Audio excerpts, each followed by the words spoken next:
Hello everybody and welcome to this new episode of Behind the Faction, where we'll be doing a deeper dive into the Dayadachi. Now, who were the Dayadachi? They were the successors to Alexander. I was originally going to lump them together with the Macedonians and do a part 3 of Macedon, but I thought they deserved their own video. Now we are going to do a bit of a time jump here. We finished part 2 of the Macedon video with Alexander basically owning the Balkans and Greece.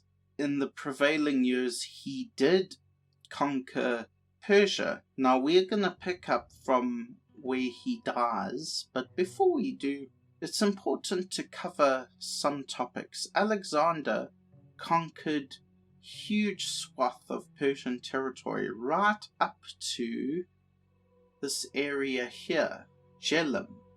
He won a very famous battle here, the Battle of the Hydaspes River. Now, his army did not want to go on. They had had enough. They came all the way from Macedon right into the Indus Valley.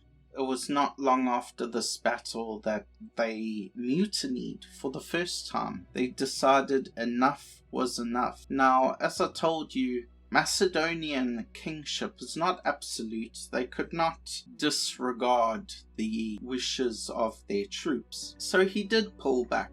And what he decides to do is he marches south and he decides that he is going to come through the Diadochi desert at the base of Persia here. Now that's a strange route back, and subsequently he's been criticized from it, from people that lived in his day to contemporary sources. For instance, later on Cassander, in his famous diaries that he publishes, suggests that Alexander was effectively punishing the army. I look on him favorably for this. This really was the fastest way back, because if you go through this Diadochi desert hugging the coastline, you can have your army resupplied at key points by the navy, which is indeed what he planned. He had his famous Admiral Neoptolemus, and he ordered Neoptolemus to build a navy and even send for naval reinforcement from, this would have been Phoenicia, which was probably the greatest shipbuilders of the day, and the Phoenician navy was the Persian navy. But that never happened. They didn't have enough lumber to build the ships, and the Phoenician navy just arrived too late. The soldiers wanted to go. So Alexander marched through the desert, and he was still hopeful because it's near the coastline. There are some ports. It's not an entirely terrible decision, but the march back cost many lives. Yet I think it would have done so anyway, because they got into India through Bactria, crossing the Hindu Kush, right? Now, to do that arduous journey again, you're talking about going through snow-capped mountains, right into Pan Desert. Now, if you decide to go through Aradyus and Sogdiana, this region here, you're going through tribes that are still quite hostile to you. So any way Alexander went, I think he would have faced immense losses. And of course, hindsight is 20/20 when people tend to criticize. Anyway, so they arrive at Babylon, and at this point, it must be said that Alexander is not a very popular man. In fact, I would go so far as to say people outright hate him. During this long Persian campaign, he had pushed his troops to the brink, and not only his troops but his generals. When he campaigned in Bactria, he took a Bactrian princess, Roxana, but he also hosted a mass marriage of Macedonian nobles and Persian elites. And this was not a very popular move. A lot of these marriages were, let's face it, shotgun marriages. They were forced. And the Macedonians saw Alexander as becoming more and more Persian. He was wearing Persian dress. He was adopting Persian customs. Most infamously, the custom of prostration, where everyone that enters the king's presence has to prostrate themselves. They have to kind of do this very exaggerated bow, almost lying face down on the ground. The Macedonians were never going to do this. The Greek allies were certainly never going to do this. Remember, they regarded themselves as free citizens of a polis. They didn't bow to people. They didn't bow to the first Darius in the First Persian War. They weren't going to bow to Alexander. So Alexander was quite unpopular.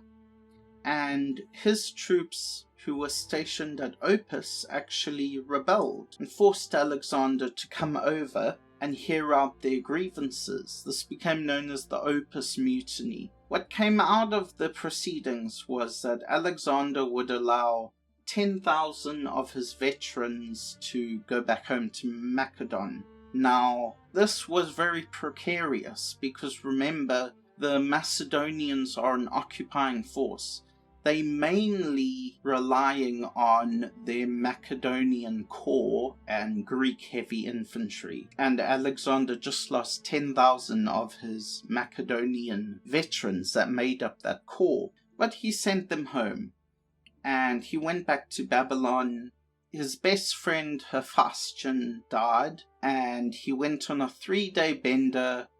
And he apparently took to his bed. And he died not long after that.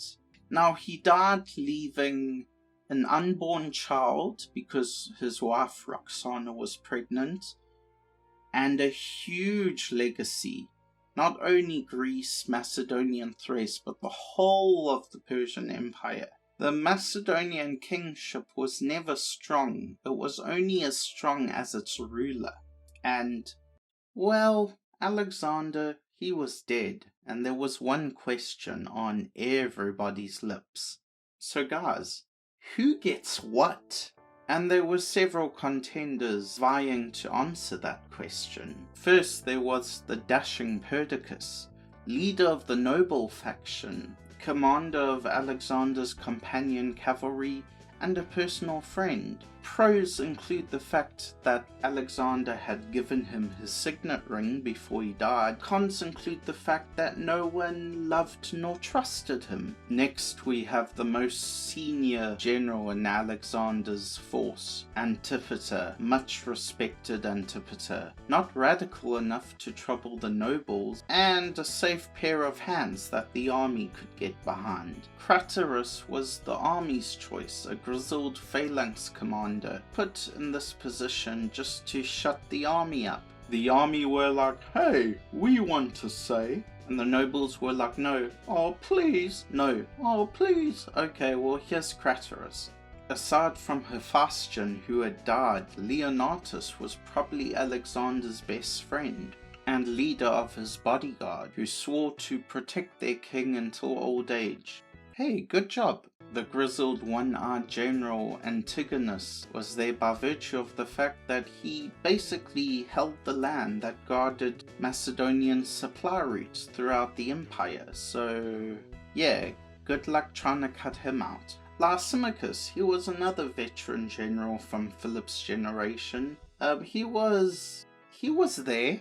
There was not a scheme both within court and without court that Ptolemy did not know about or start. He was there feigning humility, playing factions against each other. Eumenes, well, he was never really a contender. For one, he was a Greek, a non-noble, and worse, he was a secretary. He was probably the only person actually fighting for the royal family, so, you know, there's that. So these were the power players. These were the most important generals in the power structure. And they met at Babylon, and two factions emerged. One faction, led by Perdiccas, wanted the unborn child to be crowned king, and he regent of the whole empire. Now there was another important faction, mainly made up of nobles, chiefly among them Ptolemy, Antipater, Lysimachus, and Leonatus. They wanted partition. Partition not meaning that they wanted to carve up the empire. They wanted to rule different parts of the empire for the unborn king. So we have two different and competing interests here. Throw into the mix that amidst all these negotiations in Babylon, the army got involved, because the army represented the Macedonian people in Mesopotamia, and they didn't like the fact that Macedonian affairs weren't being decided by the majority of the Macedonian people. So they put forward their own demands, and they did not want to follow a half Iranian, half Macedonian unborn king with Perdiccas at the head. They wanted someone from their own ranks, and they put forward their own candidate, a man called Meleager. Now the other two factions were not reconciled at all. I mean, Ptolemy and the rest of the generals did not trust Perdiccas, but they didn't feel so hot appeasing the army and elevating Meleager to, I would say, a regent status. They were also concerned because the army wanted to place Philip Aradyus, who had been left behind here in Macedon, onto the throne instead of Roxana's unborn child. And as we remember, Philip Aradyus was possessed by witches, which basically meant he had some sort of developmental issue. And the nobles saw the threat that an army-backed regent could control Aradyus. So essentially what they decided was that they would do both plans. The empire would not become partitioned. It would stay as one unit, but generals like Ptolemy, Antigonus, Leonatus, Lysimachus, they would be confirmed as satraps, and they would govern vital parts of that empire. But Perdiccas would be the supreme regent over the whole empire. But under Perdiccas, there would be two other regents. One of those regents would be Antipater, who at this point was in Greece, guarding Macedonian Greece. And the other regent would be Craterus. Now, Craterus is important because remember how the army put Meleager forward? Craterus was another army favorite, but the nobles liked him as well. He was kind of a best of both worlds candidate. So the nobles put forward Craterus to appease the army. Now, Craterus was actually led the troops from Opus. He led the veteran troops, and by now he was in Syria when he got the news of Alexander's death and the news of the partition plan. So he led those troops back and actually came back to Babylon. So let's take stock and see if this makes a bit of sense. At the top you have Perdiccas, who's standing regent over the whole empire. Oh, I almost forgot, this is the most confusing part. Philip Aradyus and the unborn child of Roxana would rule as co-kings. I don't know how that would ever work. But yeah, so you have Philip Aradyus and Alexander the Fourth, as he would become. under the regency of Perdiccas, who had two under-regents, Antipater and Craterus. Now, apart from all of that, you have Ptolemy ruling the satrapy of Egypt, Antigonus ruling the satrapy of Asia, so that is basically modern-day Turkey, and he guarded all the supply routes. Very important job, which would come to help and hinder him later. And you had Leonatus, confirmed in Hellespontine, Phrygia, Lysimachus in Thrace. But there was another person who's often forgotten, confirmed as the satrap of Cappadocia and Paphlagonia, was Eumenes of Cardia, who was a Greek general who was actually Alexander's secretary, and under the new power structure he became Perdiccas's secretary. But the problem was Antigonus refused to give up these satrapies, Cappadocia and Paphlagonia, to Eumenes. So Eumenes was a satrap without a satrapy. He was in a very precarious position. But Eumenes was actually one of my favorite characters to come out of this period of the Wars of the Diadochi. And I'll tell you why. But for a while there was peace under this very confusing structure. But what happened? How did war break out? Well, ambition. You see, Perdiccas, who remember was not trusted by basically anyone, decided that he needed a wife. And the person he had set his eyes on was the only blood relative of Alexander left, Cleopatra, his full sister. Now Cleopatra was in Epirus with Olympias, her mother. They had come back to the court of Epirus. Olympias agreed with the union and sent Cleopatra off to marry Perdiccas. Ptolemy, the consummate schemer, and Antipater hear about this union. Probably Antipater first because he's geographically closer. And they decide to block the arrangement. And Antipater arranges for Cleopatra to be kidnapped. And she is held prisoner in Antigonus's land. Perdiccas sees this as a violation of his office, so he decides to teach his satraps a lesson. Instead of marching towards Antigonus, who has his bride, he swings his army down into Egypt and he invades Egypt. But the Nile's in flood. He can't invade because the delta is just a mess. Think of the third day of Glastonbury. That's basically what the Nile Delta is now.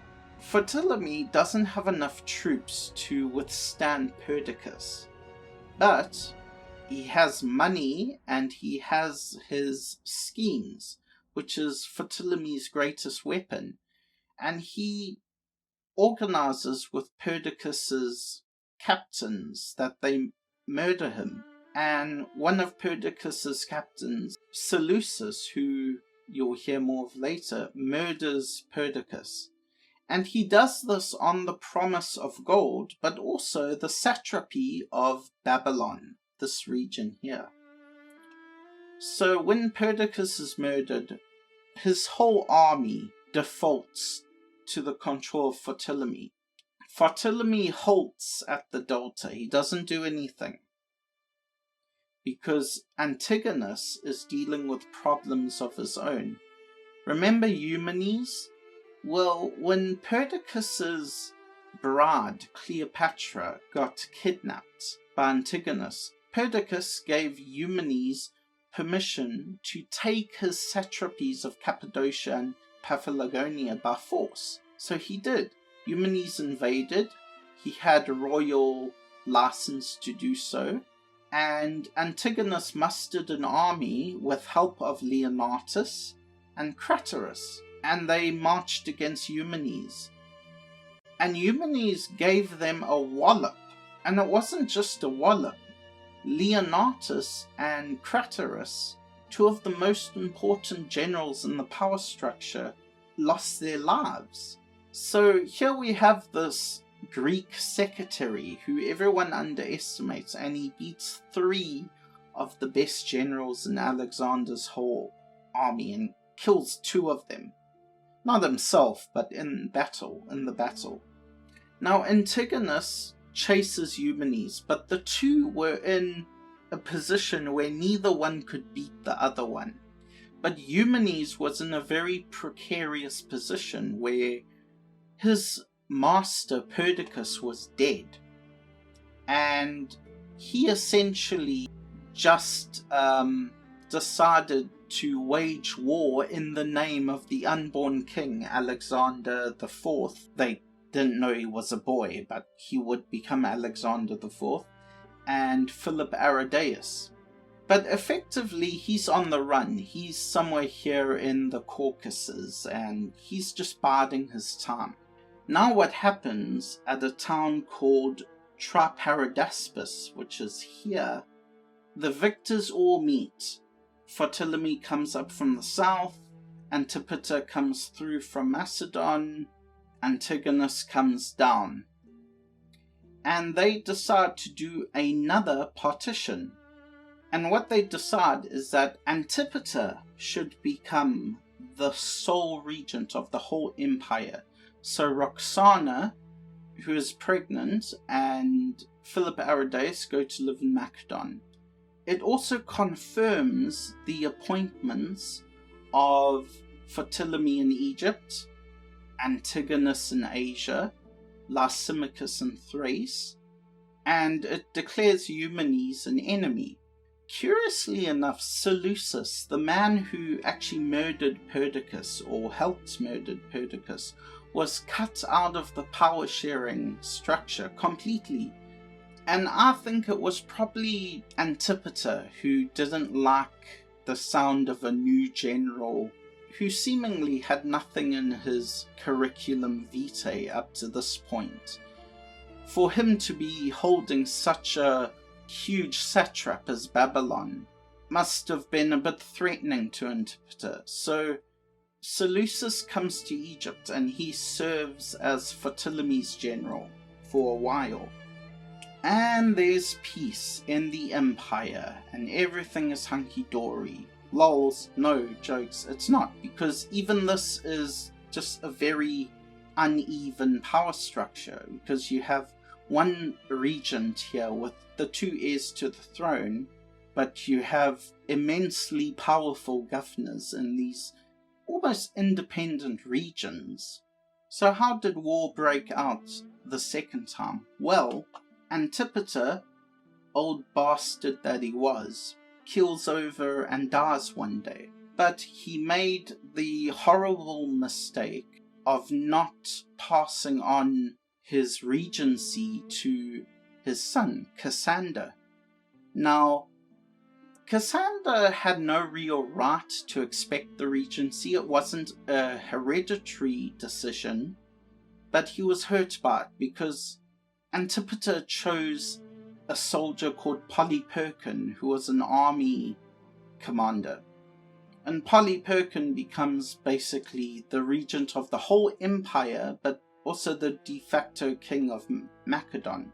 Immediately, Cassander causes trouble by going to Greece, and he starts promising the Greek states all these things like, yeah guys, yeah, this whole Hellenic League stuff, if you make me the leader of the Hellenic League, also known as the Corinthian League, I'll totally give you guys freedom, and if you help me get back into Macedon, you know, you guys can be free and it'll all be groovy, baby.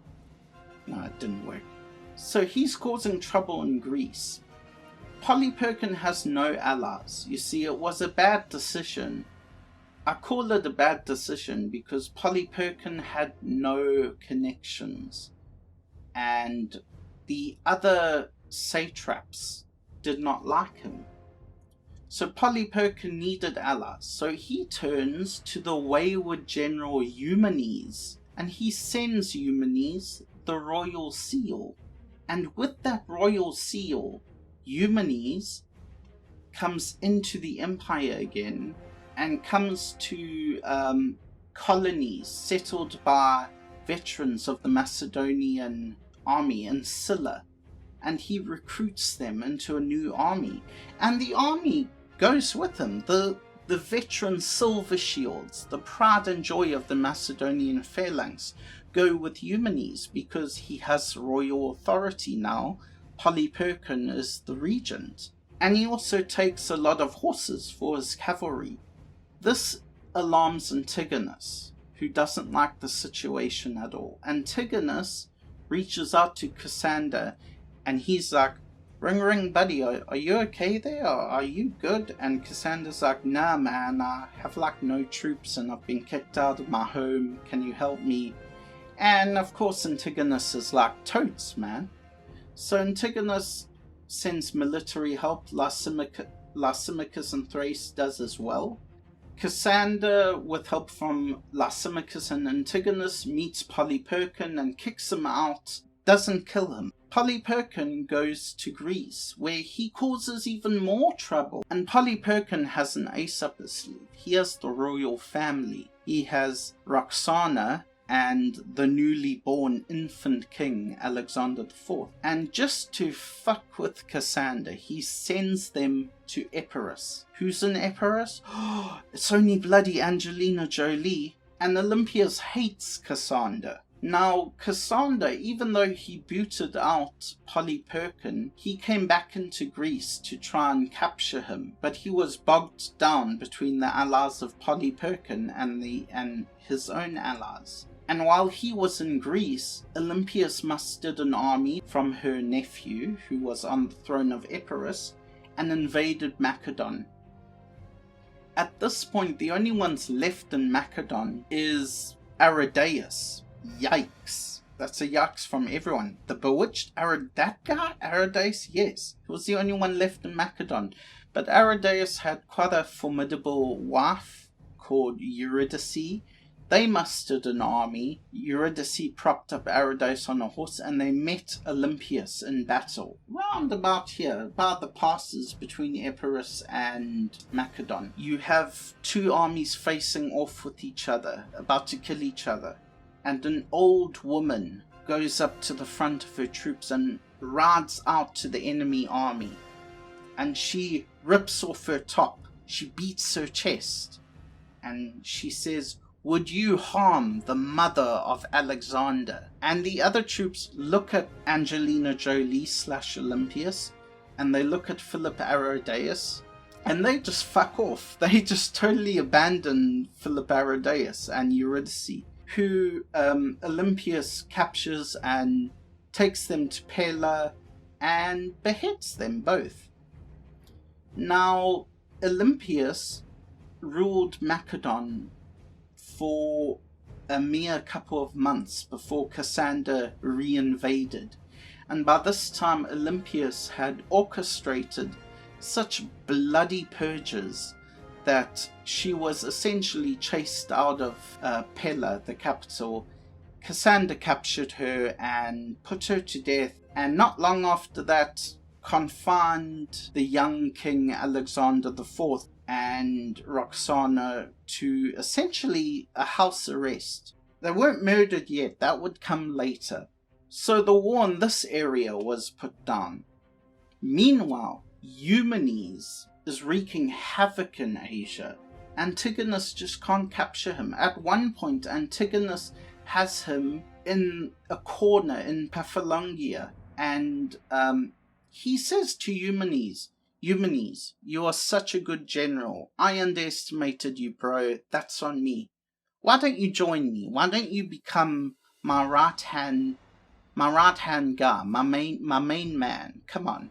And Eumenes is like, "Pass."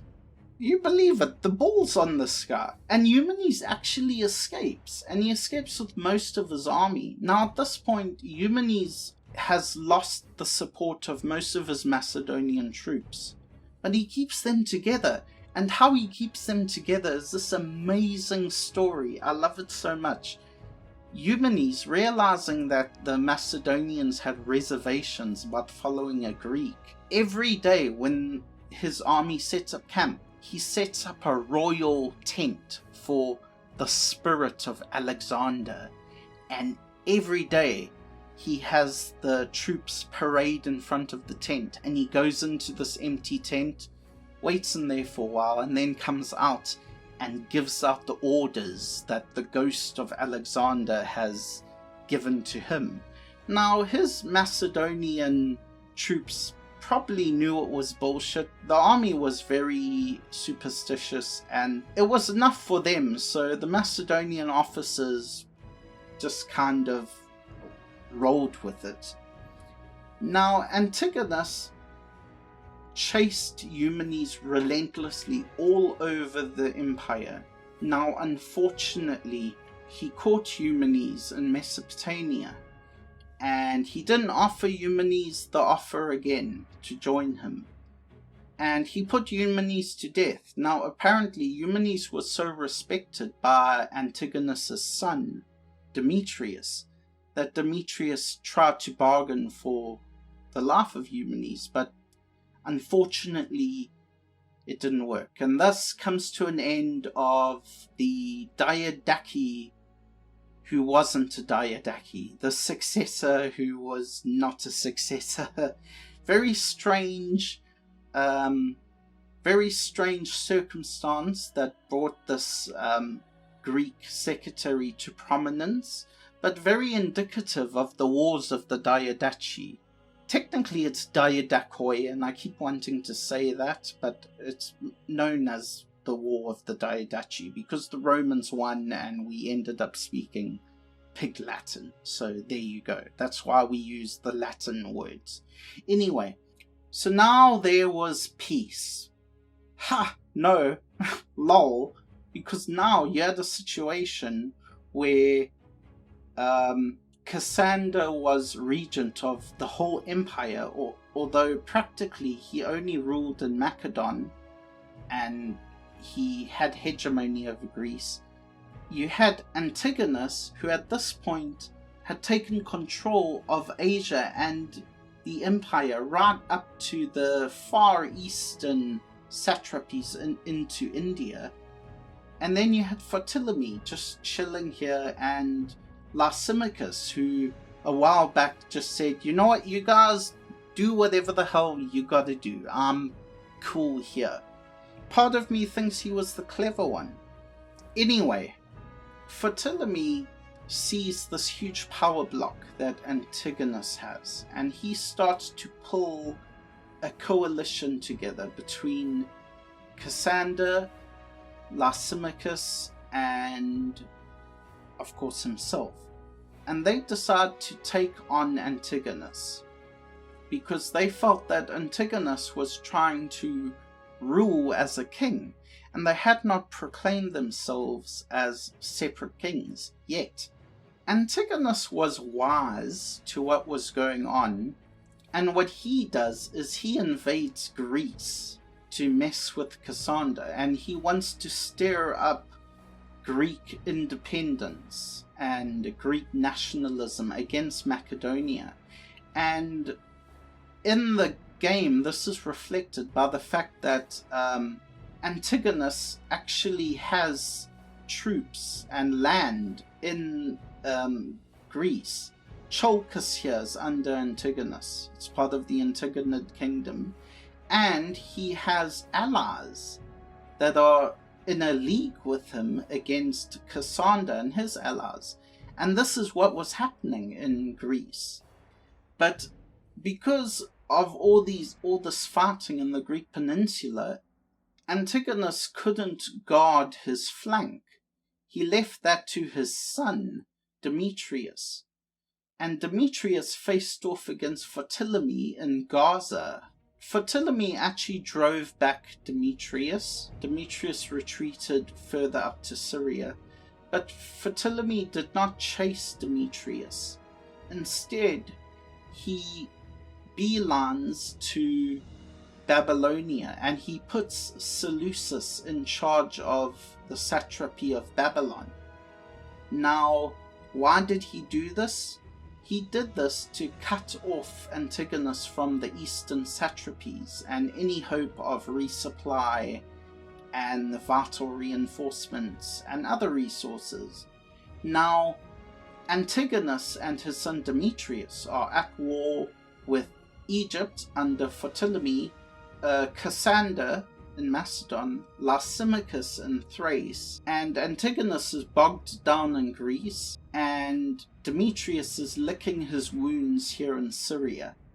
So Seleucus had a free hand consolidate his rule over the eastern satrapies, and he actually made a deal with Chandragupta of the Mauryan Empire, and he gave up the Indus satrapies in exchange for gold, recruits, and I believe it was 35 Indian elephants, which would be very important later. So Seleucus emerged as a major power player here. But this catches us up with what is happening in 450, the start date of the game. We have Antigonus bogged down in Greece. His empire is large, but it's on the ropes. It's on attack on all sides. If you enjoyed this episode, please don't forget to like and don't forget to subscribe, because if you subscribe you can see more and you can make comments about future deep dives into factions for Imperator Rome. I haven't decided which faction to do next, so if you want to make a suggestion, I am all ears. Anyway, thanks for watching, stay safe, and I'll see you next time. Bye!